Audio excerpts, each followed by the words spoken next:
Gatot Satrio, 62 tahun yang dinyatakan hilang pada tanggal 17 Oktober 2022 di hutan lindung bambu, Banjarmundo Andong, Desa Bangli, Kecamatan Baturiti, Kabupaten Tabanan, telah ditemukan Minggu 15 Januari. Namun sayang lelaki tersebut ditemukan dalam keadaan meninggal dunia dan sudah menjadi tengkorak. Kasubag Humas Polres Tabanan AKP Nyoman Subagio menyebutkan, Gatot Satrio pertama kali ditemukan oleh Wayan Surat, warga desa Andong yang akan mencari madu lembah hutan. Saat ditemukan, kondisi Satrio sudah menjadi tengkorak namun masih mengenakan baju kaos warna biru, celana coklat dan sepatu boot.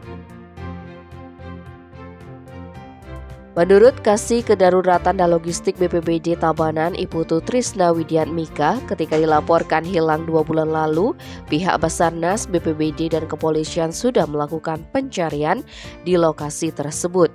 Namun jejak Satrio tidak ditemukan. Dari hasil pemeriksaan tim medis Puskesmas Baturiti 1 terhadap tengkorak pekat Satrio, tidak ditemukan adanya tanda-tanda kekerasan. Setelah dievakuasi dari lokasi temuan, jenazah Satrio langsung dibawa ke Setre.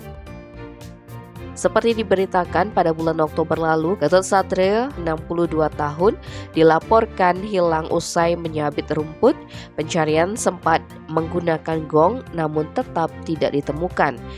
Sebelum dilaporkan hilang, dari rekaman CCTV tetangga Gatot Satrio terlihat membawa sabit dan karung ke arah utara rumahnya. Biasanya korban menyabit rumput di dekat Pura Puseh, Banjar setempat.